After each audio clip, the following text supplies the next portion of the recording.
Je m'appelle Klaus Laplace, donc on m'a demandé d'animer ce moment, et un bonheur pour travailler, pour discuter avec Delphine Batho, députée des Deux-Sèvres, ancien ministre de l'écologie, du développement durable et de l'énergie sous le gouvernement de François Hollande, qui a quitté le gouvernement parce que ça ne le faisait pas, comme un autre ministre de l'écologie a quitté le gouvernement un peu plus tard parce que ça ne le faisait pas, et donc qui est aujourd'hui avec nous pour parler des politiques de santé, mais aussi notamment de la 5G. Et Eric Piolle, bien sûr, on n'a pas besoin de présenter, surtout pas ici. Donc, à la métropole, je m'occupe de technologie. Et bien sûr, vous n'allez pas entendre dire que la technologie, elle est mauvaise, quelle qu'elle soit. Même le nucléaire, quand on fait la radiothérapie du cancer, a des côtés bons. Mais c'est toujours une question de à quoi ça sert la technologie, quels usages pour la technologie. Et aujourd'hui, on s'apprête donc à nous dérouler la 5G. Et Eric dira quelques mots comment ça va se faire à Grenoble, dérouler la 5G au niveau national avec force, avec des grands investissements, sans vraiment se poser la question à quoi ça sert. Quand j'ai pour aller, parce que nous à Grenoble, on a un écosystème avec Orange Labs, avec ST Microelectronics, où la 5G est depuis longtemps en préparation sous les radars. Quand il y a 3 ans, je parlais avec des gens à Orange Labs à Mélan, ils m'ont dit oula, la 5G, pas si vite, on n'a pas encore amorti la 4G.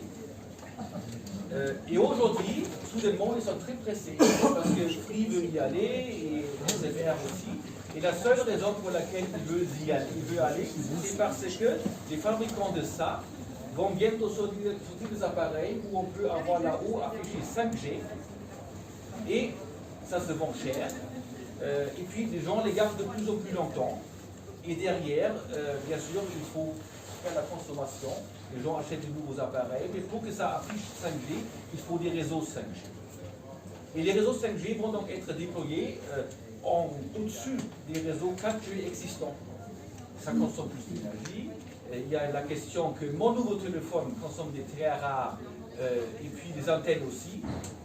Donc on a là un vrai problème au niveau national, mais aussi au niveau local. Moi j'ai eu des échanges avec des élus à Dublin, à Copenhague, à La Haye, qui eux ont un vrai pouvoir. C'est-à-dire là-bas, on peut réguler comment on déploie les antennes. Et à Dublin, ils ont exigé à ce que tous les opérateurs partagent la même antenne. Ici, on a 4, ça fait déjà 4 fois moins d'émissions, 4 fois moins de consommation d'énergie. Et ils ont exigé à ce que les antennes soient petites. Et on en aurait beaucoup. Et on les cache dans les mobiliers urbains. Ici, nous n'avons pas la possibilité. Donc, quand on regarde un peu à l'extérieur, quand on prend le temps à regarder qu'est-ce qu'on peut faire avec un 5G, à quoi ça sert, on a vraiment la possibilité de rendre la technologie, je ne dis pas bonne, mais peut-être meilleure, ou moins mauvaise. Et finalement, un dernier point qui, moi en tant que grand-père, m'inquiète beaucoup, quand je vois l'attirance pour ma petite fille des écrans, notamment des vidéos sur les écrans, je me pose des questions sur la santé publique. Et il y a notamment, bien sûr, la question à quoi sert la 5G quand il y a 5G qui s'affiche là-haut. Elle sert surtout à regarder les vidéos. Donc ça, c'est quelques mots d'introduction, le contexte local, industrie des semi-conducteurs, pouvoir de réguler. On aurait la possibilité, peut-être, Eric, on dirait plus à Grenoble, d'être une ville où on teste les bons usages de la 5G, mais aujourd'hui, on est sous le rouleau compresseur du déploiement. Et moi, je crains que côté santé, et du côté environnement et énergie, on est plutôt sur la mauvaise pente. Eric. Merci Klaus, merci Delphine de venir parmi nous, à la fois soutenir Grenoble en commun et puis parler d'un sujet qui est, je crois, au cœur des bouleversements du monde d'aujourd'hui. On a différentes problématiques avec la 5G, Klaus en a parlé. D'abord, je voudrais rappeler qu'en 2014, quand nous avons modifié le plan local d'urbanisme grenoblois, juste avant de transférer à la métropole, nous avons voulu protéger les établissements sensibles. Et donc définir des zones sans antenne autour des établissements sensibles.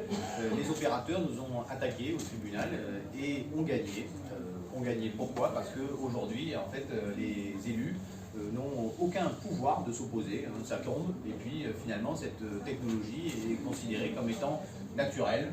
Ce rouleau compresseur, voilà, on n'y peut rien, c'est un prérequis, c'est comme ça, ça va de soi.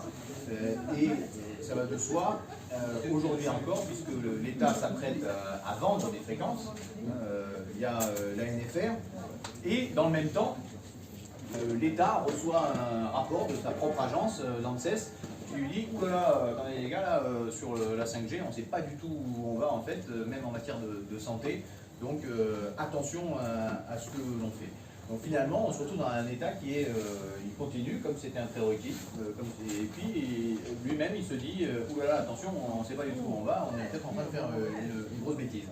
Tout ça, ça génère évidemment des inquiétudes légitimes, des inquiétudes chez les habitants qui se mobilisent. On a ici des collectifs très actifs, notamment celui de l'ABI, qui nous écrit régulièrement, qui m'a encore écrit il y a 15 jours. Nous avons appuyé leur demande auprès du préfet. Et cette inquiétude grandit puisqu'on a l'impression que finalement on va se prendre vague sur vague dans cette espèce de surenchère technologique. Pourquoi cette surenchère technologique? Parce que finalement la 5G est aussi ce symbole de ce système glouton qui fait que on va toujours plus loin, qu'on se fait grignoter nos espaces de liberté, nos espaces de respiration, qu'on présente comme un progrès ce qui en pratique n'est qu'une courroie de transmission d'une ville surconnectée, surpilotée, dans laquelle finalement on devrait optimiser l'ensemble de nos activités humaines, dans lequel nous n'aurions plus vraiment de liberté. Ce modèle de ville, qui est une ville finalement sous surveillance, c'est vraiment tout le contraire de ce que propose Grenoble en commun. Non, les navettes autonomes avec des caméras de vidéosurveillance qui vous expliquent que non, là vous avez traversé en dehors de clous, c'est pas bien, c'est vraiment pas le modèle que nous souhaitons construire. Donc évidemment, je crois qu'il faut aujourd'hui mettre des grains de sable dans des cailloux devant ces rouleaux compresseurs qui semblent si naturels, avec des réflexions, Klaus en a parlé un petit peu, des réflexions aussi évidemment plus profondes aussi sur notre émancipation, sur cette connexion 24/24. Est-ce que le modèle de demain c'est une voiture autonome avec les parents devant, les enfants derrière, tous connectés chacun sur leur bébête en train de regarder une vidéo? Est-ce que c'est ça qui nous fait vibrer comme modèle humain, comme rapport humain? Je crois que nous cherchons au contraire à retrouver une connexion de l'humain avec la nature, à nous rappeler que nous sommes aussi des animaux. Nous sommes toujours plaisir à le dire, des animaux, des individus et des membres constituants de communautés. Et il nous faut assumer ces trois volets. Finalement pour sortir de cette ultra-connexion, de cet ultra-individualisme aussi, et aborder notre humanité dans sa profondeur, dans son mystère aussi. Et puis il y a une dimension évidemment environnementale majeure. Vous savez qu'aujourd'hui on jette plus de 700 millions de téléphones portables chaque année dans le monde. 700 millions, c'est juste colossal. En France, on arrive à en recycler péniblement 20%, donc c'est ridicule. Et la 5G arrive avec un nouveau matériel, des nouvelles exigences. On va recommencer de zéro tout cela. Et donc évidemment, la question de la projection, quelle protection pour nos écosystèmes évidemment se pose, quelle géopolitique aussi évidemment derrière ces matières premières à extraire, quelles conditions de travail un peu partout sur la planète nous interrogent aussi. Et puis, ça nous interroge sur finalement le lien entre le progrès et la réponse aux besoins. Nous avons vécu dans une espèce de promesse, des 30 glorieuses, promesse de l'après-guerre sur une amélioration des conditions de vie, faite de cette effervescence économique, technique et technologique. Là, on est vraiment au bout du bout de l'exercice avec la 5G, puisqu'on développe des choses sans vraiment savoir à quoi ça va nous servir. On développe des choses juste parce que ça va plus vite, que c'est plus puissant, donc naturellement ça devrait être mieux. On développe des choses parce qu'on pense que ça va être super cool d'avoir un frigo connecté qui nous racontera qu'est-ce qu'il y a dedans. On développe des choses finalement pour se dire qu'on va avoir un débit plus rapide et qu'on pourra regarder un film en HD dans une cage de Faraday et que finalement on arrivera à faire des trucs extraordinaires. Tout cela, c'est finalement l'inverse de ce que nous essayons de faire, reprendre la main sur nos conditions de vie du quotidien, et se dire que tout n'est pas naturel, comme il n'était pas naturel d'être noyé sous la publicité en ville, et que nous avons décidé de changer cela. Et ben finalement, il n'est pas forcément naturel d'être noyé sous les nouvelles technologies et d'aborder la 5G en attendant la 6G, la 7G, la 8G. Et j'imagine qu'on arrivera en être encore plus créatif. Ce qui me frappe, moi, c'est que pour connaître des acteurs qui sont impliqués dans ces recherches aujourd'hui, ils se posent eux-mêmes en fait, la question de la vacuité de leur recherche actuellement et de l'usage qui peut être fait de leur recherche. Et je crois que ça montre bien aussi cette espèce de paradoxe d'une société de la connaissance qui, quand elle ne donne pas une direction à la connaissance, une direction au progrès, une direction à l'innovation, ben finalement continue juste pour pédaler dans la semoule. C'est Étienne Klein qui dit que l'innovation, en fait, quand elle n'est pas tournée vers un objectif, ben c'est juste un moyen de montrer qu'on n'est pas encore tout à fait mort, parce qu'on continue à faire des trucs neufs. Et ben, je crois que nous devons donner un sens finalement à l'innovation. On visitait il y a 2 jours une entreprise grenobloise qui se lance dans le rétrofit, qui prend des véhicules, qui sort les moteurs thermiques et qui, sur une même carrosserie, vient y mettre un moteur électrique. Là, on se dit, tiens, on a quelque chose qui tient debout.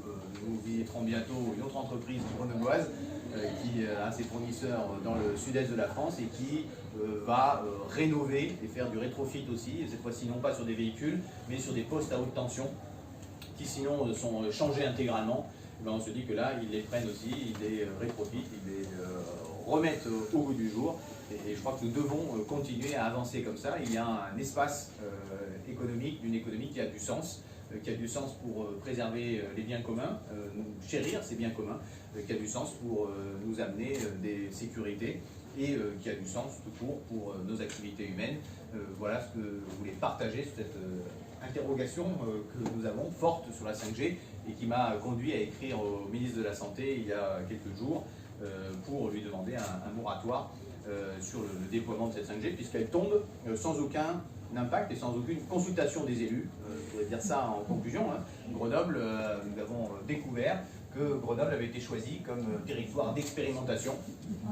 0 consultation d'élus, voilà. Donc un jour on vient nous voir en nous disant, voilà, Grenoble, pouf, super, vous avez été choisi. Et donc on n'a rien demandé, voilà, nous, oui, non. Et je crois que cette marque-là, comme la marque, comme nous avons voulu finalement mettre la main dans le système, le tribunal a donné raison aux opérateurs, parce que la loi en fait s'est mise du côté des opérateurs, montre que nous devons changer clairement le système, faire un moratoire et mettre des systèmes en place qui incorporent les élus du peuple, qui incorporent en fait finalement des citoyennes et des citoyens, et qu'on arrivera sans doute à ce qui peut se faire dans certains autres pays, notamment en Suisse, où des décisions du coup fortes viennent d'être prises autour de la 5G et d'ailleurs autour des voltages des antennes de la 4G également il y a quelques années. Alors, voilà ce que je voulais partager avec vous ce soir.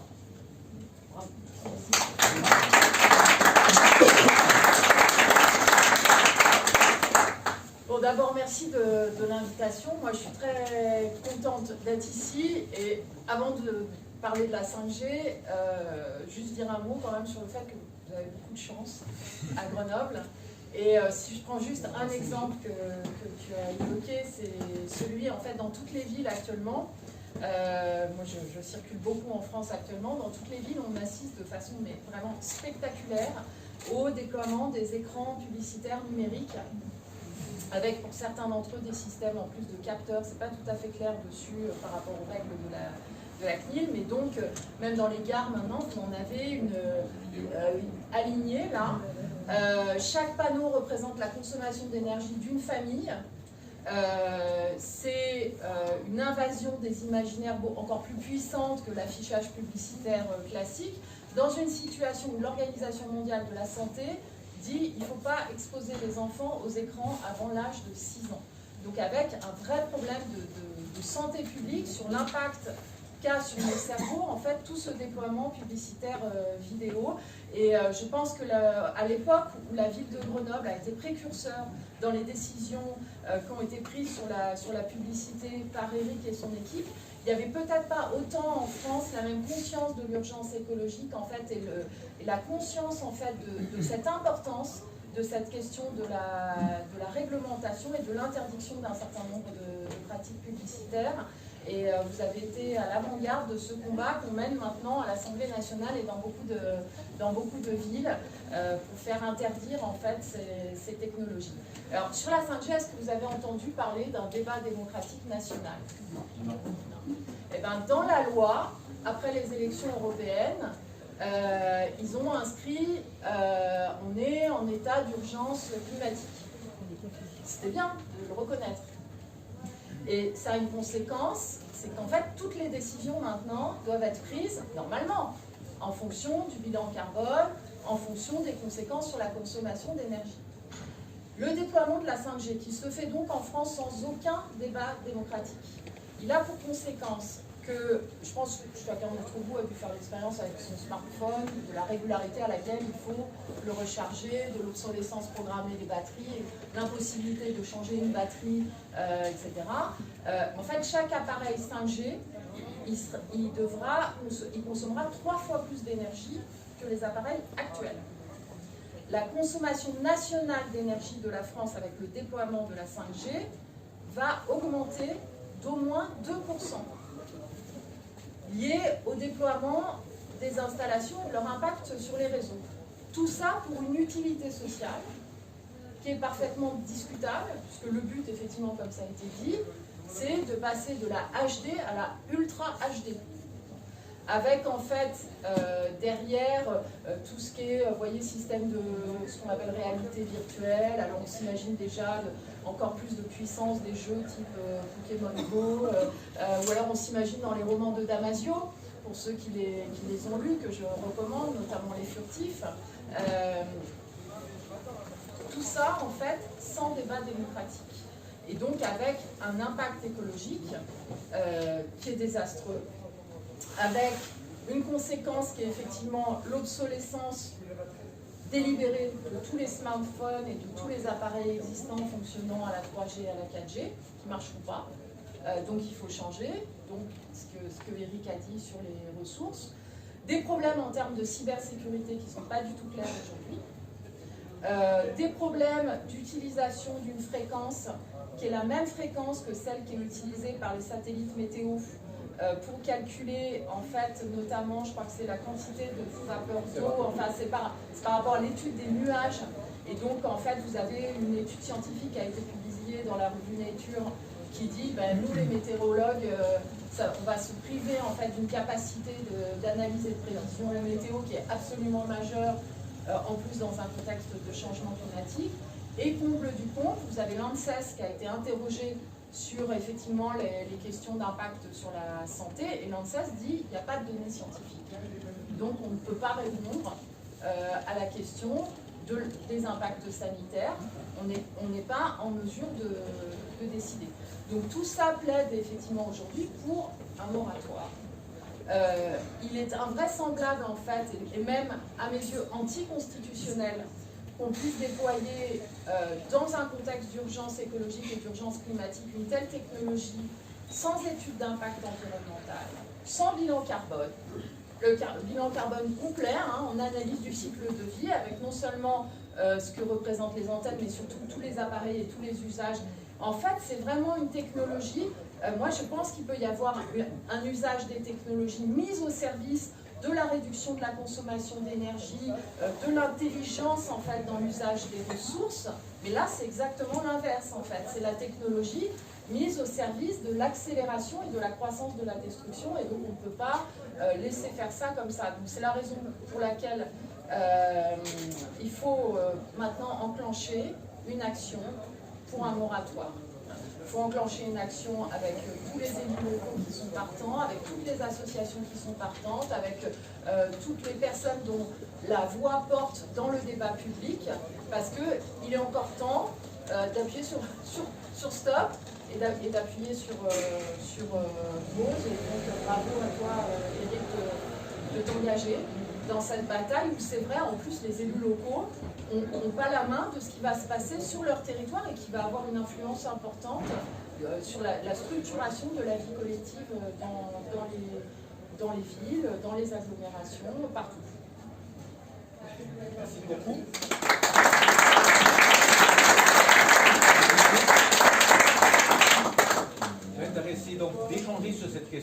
peut-être aussi des questions je crois, de santé un peu plus larges qui étaient sur qui ouvrent.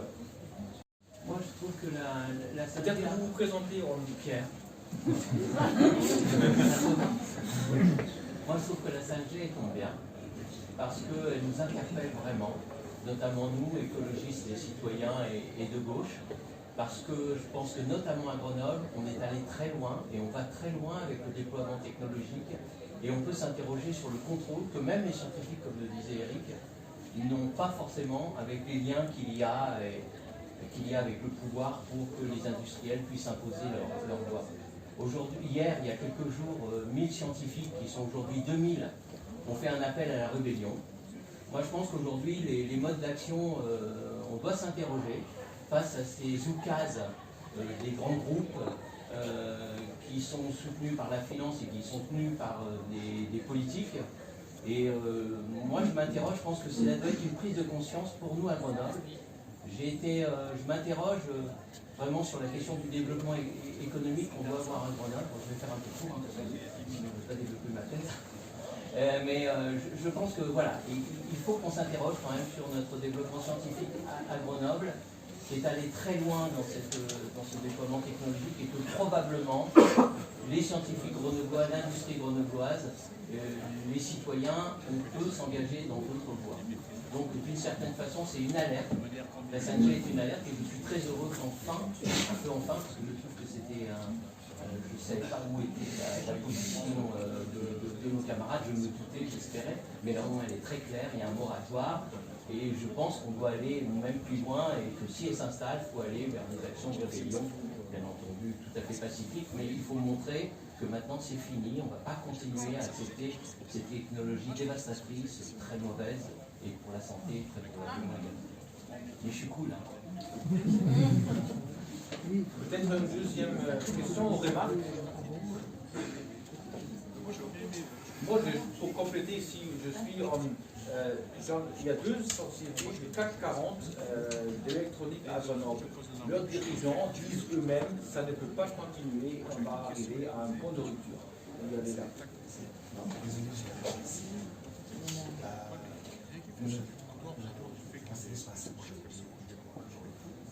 J'ai vu qu'il fallait plus d'antennes que la 4G.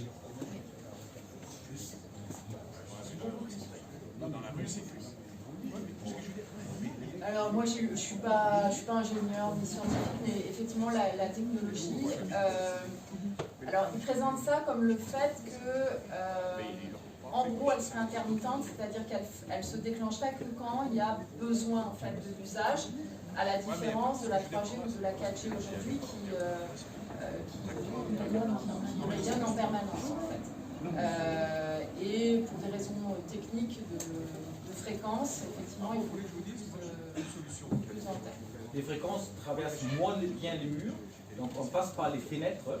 Et donc du coup, il faut plus d'antennes pour avoir toujours une fenêtre en vue à travers laquelle on peut rentrer dans l'appart. Alors, après, par rapport à votre question, c'est évident, si vous voulez, qu'aujourd'hui, on est quand même dans la nécessité de reprendre une souveraineté par rapport à la souveraineté cachée des GAFA. Et que donc toute logique de pur accroissement en fait, des flux, de la quantité de données traitées, etc., relève d'un espace, le cyberespace, qui aujourd'hui fait l'objet d'aucune règle démocratique, qui est en dehors de tout contrôle et avec une acceptation sidérante. Vous voyez, l'autre jour à l'Assemblée nationale, le patron d'Amazon était reçu et auditionné comme si de rien, alors que très officiellement, cette compagnie ne paye pas la TVA et n'est pas assujettie à toutes les règles auxquelles sont assujettis le moindre commerçant qui est dans la rue ici. Et ça, on ne peut plus laisser faire ça. Donc c'est évident qu'il y a un lien entre la 5G et ces acteurs dominants, à la fois au travers de la fabrication des appareils, comme s'il y avait besoin, si vous voulez, d'appuyer sur le bouton, on met tout le matériel existant à la casse pour renourrir le marché et la fabrique, mais aussi tous ces systèmes liés au contrôle des données. Cette donnée qui est déjà Kira. Petite question sur l'éclairage. Voilà, vous avez le programme pour les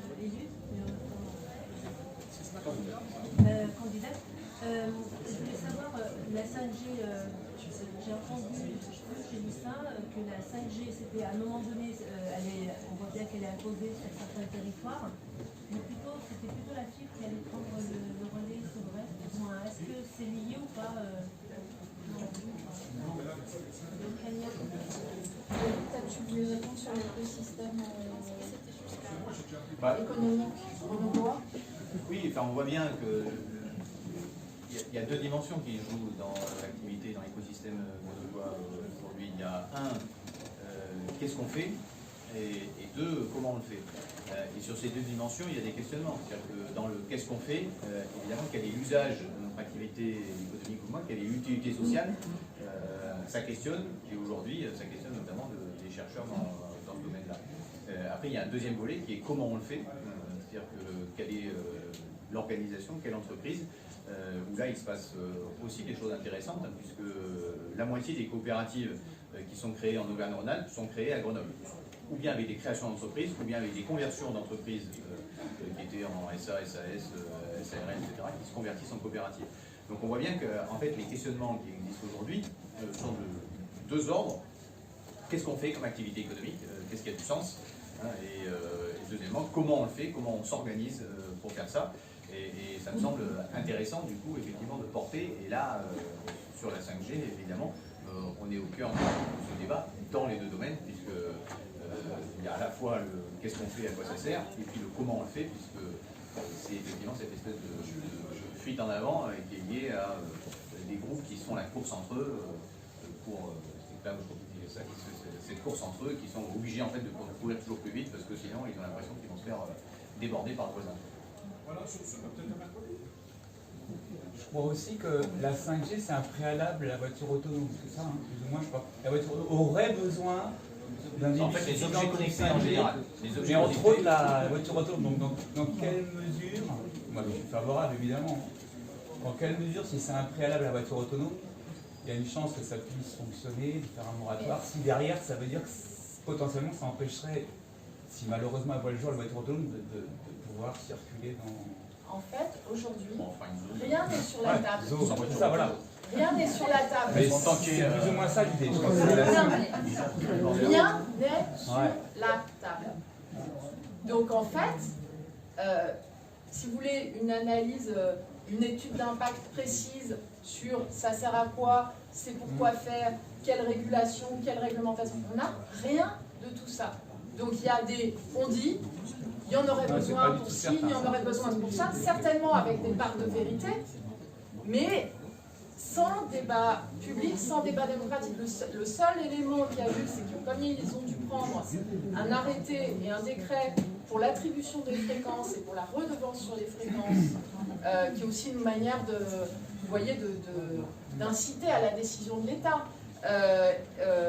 Il a été mis en consultation sur Internet, ce décret, il est aujourd'hui attaqué au Conseil d'État, justement en raison de l'absence d'études d'impact environnemental, mais en fait tout ça n'a pas été exposé démocratiquement, discuté, interrogé, pour qu'il y ait des choix collectifs intelligents. Et justement dans la notion de moratoire, il y a le fait de tout mettre sur la table, de tout déballer.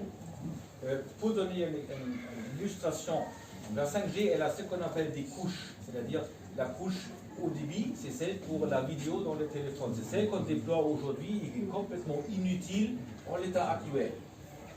Une autre couche, c'est la communication avec des délais et des sécurités de communication garanties. C'est celle dont on aura besoin un jour si il y a le véhicule autonome. Mais cette même couche, elle peut aussi servir pour les feux de circulation. Nous, on a un système de feux de circulation extrêmement ancien à Grenoble. Et si on veut le rendre intelligent, il faut mettre plein de câbles dans le sol, ça coûte très cher, ça pollue, alors que cette couche 5G, dite low latency, elle serait idéale Et elle ne pollue pas du tout parce que c'est très bas puissance, c'est très bas débit.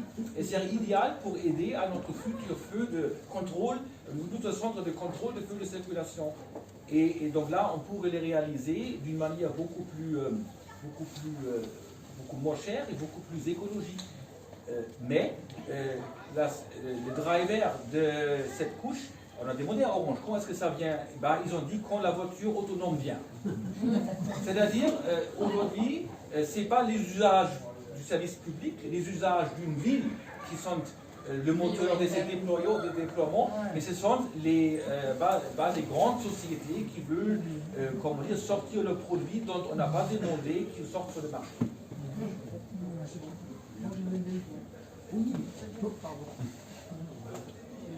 Oui, mais pardon, c'était d'abord François. Au niveau international, est-ce qu'il y a des recherches scientifiques là-dessus? Est-ce qu'on peut s'appuyer sur... Pour l'instant, il y a plutôt une alerte scientifique sur le problème de la fréquence satellite de la météorologie mondiale.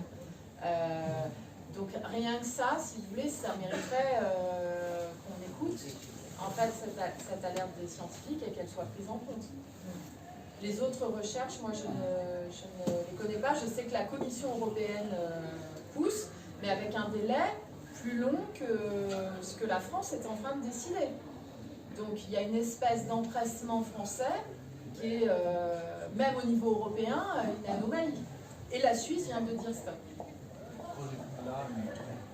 Monsieur Fabien.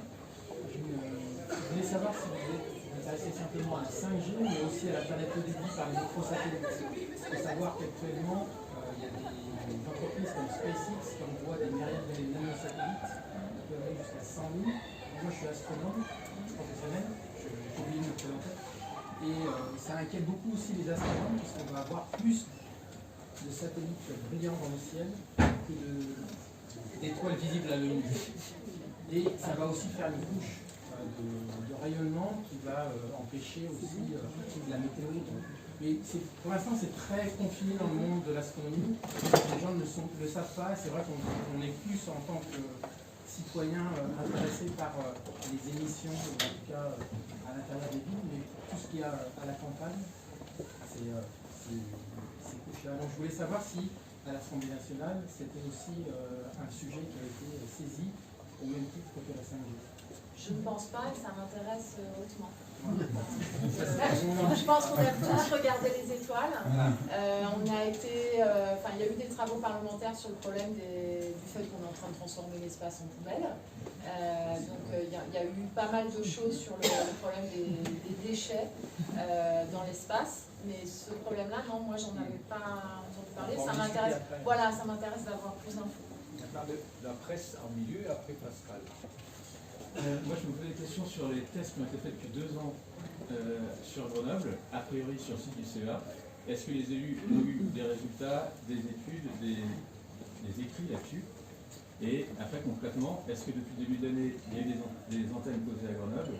Si, où, comment, est-ce qu'il y a un programme de déploiement? Donc là-dessus, sur l'expérimentation du CEA, on l'a découverte là. Je regarde Vincent Pristo, qui est adjoint à l'urbanisme, à la transition énergétique.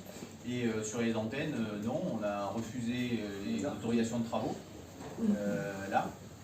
Mais voilà, on va voir en pratique, les premiers refus que tu as signés ont été signés début février, de mémoire. Donc on est encore dans la fenêtre des recours. Et en 2014, on avait vu que les opérateurs n'avaient pas hésité à faire les recours et d'attaquer au tribunal. Pour l'instant, il n'y a pas encore d'antenne 5G à Grenoble. Non, sinon ils auraient été installés sans autorisation. Là, ce serait encore plus grave. Celle du CEA, c'est le 26 GHz, c'est justement cette fréquence qui est mauvaise pour les satellites météo. Pascal. Est-ce que vous pensez que l'autorité environnementale ou le CNE ou la Commission nationale du débat public pourrait soit s'autosaisir, soit être saisie par les parlementaires de ces questions-là? Oui. Est-ce que vous allez le faire? Oui. Pour l'instant, il y a des associations qui ont fait un recours au Conseil d'État. En fait, le problème qu'il y a, c'est qu'il n'y a pas d'acte juridique. à part le décret et l'arrêté d'attribution des fréquences et sur la redevance. Mais il n'y a aucun acte juridique qui dit qu'on décide de faire ça. Il y a une communication de la Commission européenne. Après, il y a l'ARCEP qui fait les éléments de régulation. Mais c'est tout. Donc en fait, c'est la raison pour laquelle les associations, ce qu'elles ont attaqué au Conseil d'État, c'est l'arrêté et le décret, parce que c'est le seul acte matériel juridique qui officialise la décision de lancer la 5G en France. Il faut savoir, alors Vincent peut-être en dire un mot plus, mais que dans les autorisations de travaux, en fait, ce n'est pas des autorisations de travaux pour des antennes en émission. Puisque pour l'instant, les fréquences n'ont pas été attribuées, donc pour l'instant, il est juste pose un poteau. C'est ça, hein. Et du coup, sans branchement, sans activation, c'est ça le terme, et du coup, comme il n'y a pas d'activation, ça leur évite de fournir des données autour de qu'est-ce qui se passe quand ça marche, puisque juste ça marche pas. Je pose un truc, mais... La procédure d'activation, c'était d'abord... Ben non, ça sera plus tard. Moi, je voulais sortir des problèmes techniques parce que je ne connais pas grand-chose. Je voulais savoir au niveau du Parlement quels sont les groupes ou au moins les députés, la quantité, entre guillemets, de députés qui se posent des questions à ce sujet. Ou est-ce que la majorité macronienne, je suppose, dort tranquillement sur ce genre de questions? Mais y a-t-il des forces avec vous qui travaillent sur ce genre de questions, quoi? Et puis, problème subsidiaire, je suppose que pour fabriquer tous ces matériels, les antennes, je n'en sais rien, mais en tout cas les appareils téléphoniques, il faut des terres rares, des métaux particuliers, etc., qu'on va chercher au fin fond de l'Afrique ou de je ne sais quel pays. Donc on va exploiter, entre guillemets, un certain nombre de pays pour se fournir ces matériaux, puisqu'ils n'existent pas chez nous. C'est bien le cas. Alors, ce que vous venez de dire, c'est extrêmement important, puisque vous savez qu'hier, on était le jour du dérèglement, c'est-à-dire que hier, c'était le 5 mars, on avait déjà émis 80 millions de tonnes de CO2 en France, qui est le budget carbone qu'il faudrait respecter pour être neutre. Mais en fait, même ce chiffre-là, pardonnez-moi, mais il est inexact, puisqu'en fait, il est basé que sur les émissions nationales et non pas sur notre empreinte carbone. Notre empreinte carbone, en fait, les émissions de gaz à effet de serre sur le sol français, c'est que 40% de notre empreinte carbone. Et donc effectivement aujourd'hui, quand notre bétail est nourri aux OGM, on est complice de la destruction de la forêt amazonienne. Et quand on va encore augmenter tous les appareils technologiques en quantité, on est de fait co-responsable de la destruction de 28 000 rivières en Chine, etc. Donc cette question de l'empreinte aujourd'hui sur la 5G, elle n'est pas chiffrée et moi je considère comme un élément indispensable du débat qu'elle le soit. Après sur votre question à l'Assemblée nationale, pour l'instant moi j'ai pas entendu d'autres collègues sur ce sujet, mais on va les sensibiliser et pour ça il faut bien poser le débat sur la 5G.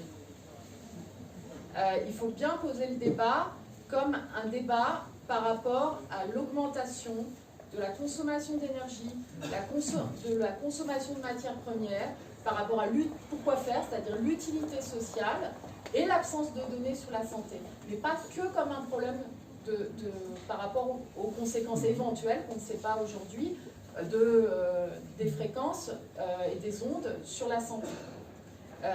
Et donc ça, c'est assez nouveau dans le débat public sur la 5G. Vous avez notamment des ingénieurs comme Jean Covici et d'autres qui ont commencé à faire les calculs en fait, de ce que ça représentait sur la consommation d'énergie. Et ensuite, il va falloir effectivement faire la campagne, la pétition sur le moratoire, démarcher toutes les institutions, demander à RTE qui a pris position de façon utile, RTE, de façon par exemple défavorable aux écrans publicitaires numériques que j'évoquais en disant ça augmente la consommation d'énergie en France. C'est l'inverse de ce qu'on doit diviser par 2 notre consommation d'énergie. Donc on ne va pas l'augmenter. Voilà, donc de demander ensuite à toute une série d'acteurs, y compris sur le plan politique, de se positionner. Mais pour l'instant, il y avait un non-débat démocratique de façon générale. Elisabeth et après Marie.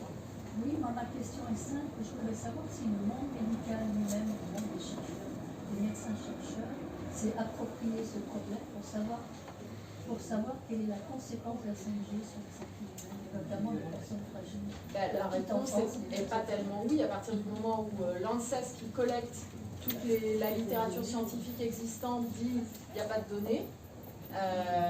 Et donc ils sont obligés, si vous voulez, les scientifiques qui travaillent là-dessus, d'extrapoler les données d'études faites sur d'autres fréquences pour savoir si on peut s'attendre à peu près aux mêmes résultats, etc.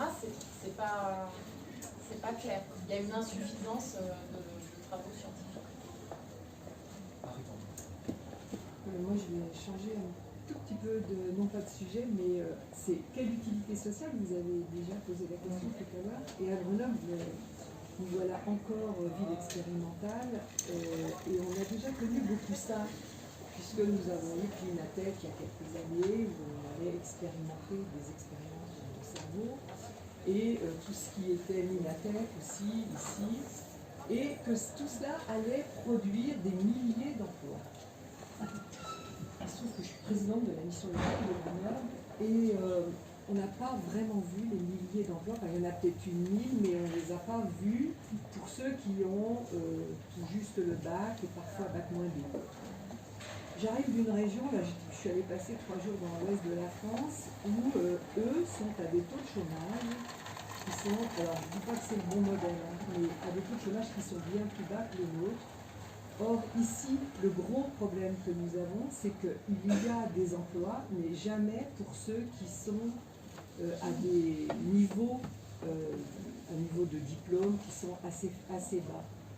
Et ça, on est fiers d'être dans une ville qui est technologiquement très forte, mais en fait, on se pose rarement la question de tous ceux qui sont à la traîne, et malheureusement, il y en a de plus en plus. Donc, comment là aussi intégrer toutes ces données pour qu'on démontre que malheureusement, pour une grande partie de la population, si tant est qu'il y avait des productions ici, ou en tout cas de la recherche ici, en fait, ça ne sert pas à tout le monde, ça sert qu'à une minorité de gens, et il y en a plein qui sont pas là.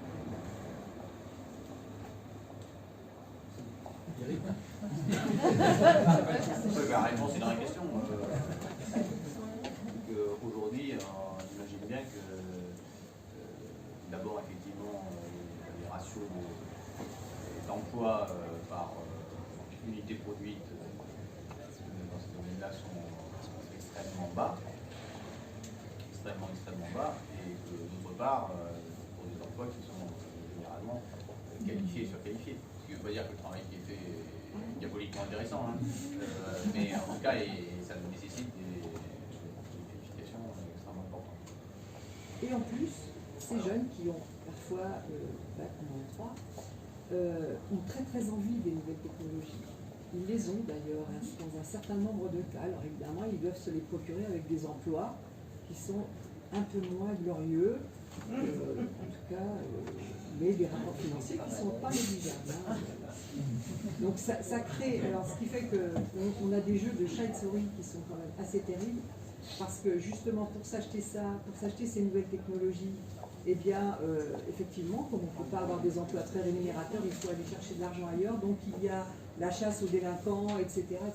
C'est un jeu complètement fou. Mais en fait, et ça rejoint votre question de tout à l'heure sur l'État, en fait, une grande part des élus, notamment ceux qui sont majoritaires, mais pas que, continuent de croire de façon totalement irrationnelle, c'est de l'ordre de la religion, excusez-moi, qu'on peut continuer comme ça. Et que la croissance technologique infinie, etc., va être pourvoyeuse en emploi, en progrès social, etc. Ce n'est pas vrai. Ce n'est pas vrai. C'est-à-dire que la valeur accumulée, elle est captée, avec une forme de hold-up même par les GAFA, parce que c'est ça qui se passe. Et le progrès social n'est pas au rendez-vous, et l'envers du décor, c'est la destruction du climat, la destruction de la nature, la prédation des ressources, etc. Et donc, la 5G, c'est un bon exemple de ce débat sur stop ou encore, en fait. Est-ce qu'on fait encore des nouveaux pas vers la destruction? Et ça illustre le fait que du coup, si vous voulez, aujourd'hui, en fait, sur l'écologie, le débat n'est pas entre les petits pas et les grands pas. Il est entre la destruction ou construire et inventer un nouveau modèle qui est en harmonie avec la Terre, en harmonie avec les valeurs humaines. C'est pas un débat de plus ou moins vite vers l'écologie. Non, parce que par exemple, la 5G, c'est destructeur, c'est clair. Aujourd'hui, jusqu'à ce qu'on nous démontre que ça fait réduire les émissions de gaz à effet de serre, que ça réduit la consommation de matières premières, qu'on ne va pas aggraver l'état de la santé mentale des enfants et des adolescents non-stop sur les écrans, dans une situation où on a en France une augmentation de 40% de la myopie, parce que les enfants ne jouent plus dehors et passent leur temps sur des écrans. Je veux dire, on ne peut pas dire aux parents, voilà, faites gaffe, éduquez-les au bon usage des technologies, etc. Et puis en mettre partout sans se poser de questions. C'est pas rationnel. Oui, il y a une délibération que le maire de Grenoble prendra probablement, j'en suis presque sûr, je l'espère, je le souhaite, au conseil municipal, et j'espère qu'il sera suivi par ses collègues de la métropole, où il pourra déjà, à côté du moratoire, il faudra voir comment ça évolue, interdire sur le patrimoine municipal l'installation des antennes 5G. Parce qu'il nous faut aussi un engagement, un démonstrateur pour dire voilà, nous on s'engage, et comme ça, ça permettra peut-être aux citoyens, aux propriétaires de se dire waouh, qu'est-ce qui se passe vraiment si la ville le fait, peut-être que quand même c'est peut-être dangereux, et donc comme ça les propriétaires ne donneront pas l'autorisation aux opérateurs d'installer. Je pense qu'on a besoin de ça. Moi-même, par exemple, dans ma vie professionnelle, j'ai travaillé sur des développements technologiques, mais à un certain moment, il faut dire voilà, comme tu l'as dit, c'est vachement bien, stop ou encore. Et je crois que sur la 5G, c'est vraiment un moment qu'il faut se saisir parce que tout le monde peut bien le comprendre, quoi. Un détail piquant, nous avons 2 grands sites d'État à Grenoble, le campus universitaire à Saint-Martin-d'Air et le site du CEA. Sur aucun des deux se situe une antenne de téléphone mobile parce que l'État refuse sur son domaine d'installer pour des raisons de sécurité ces antennes. C'est intéressant. Donc les étudiants n'ont pas de raison. Ça vient d'à côté. Oui, Vincent, je suis d'accord avec Pierre, je pense qu'il faut clairement dire que la 5G n'est pas bienvenue à Grenoble. On va perdre tous les recours, les uns après les autres, mais ce n'est pas parce qu'on va les perdre qu'il ne faut pas les faire. Et de même qu'il faut faire des arrêtés sans pesticides, même si les maires les voient casser les uns après les autres, il faut qu'il y ait une image claire. À Grenoble, la 5G n'est pas la bienvenue.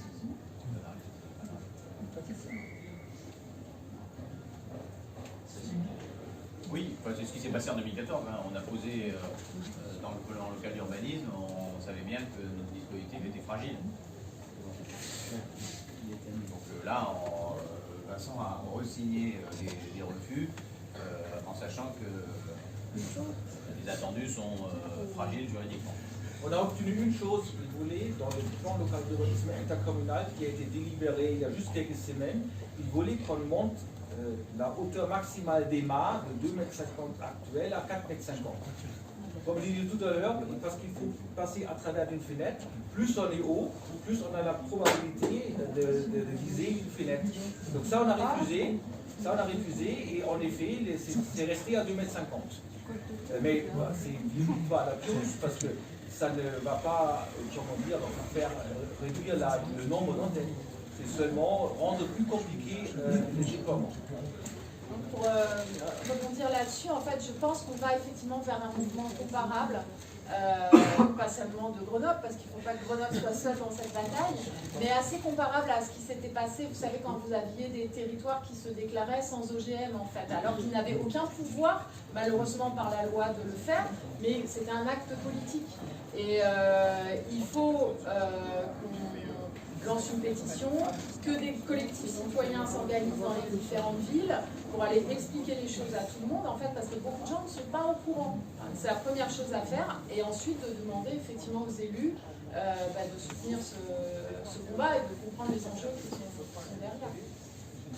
Je crois que c'est une bonne conclusion de dire qu'il faut mener les combats ensemble, que ce soit au niveau des communes, que ce soit au niveau de nos alliés membres des parlements, parce que je crois qu'il y a aussi des sénateurs qui sont de l'autre côté, j'espère. Oui, tout à fait. Et que ce soit aussi au niveau des régions. Donc il faut être ensemble. Et d'abord, il faut que les bons gagnent aux municipales, n'est-ce pas?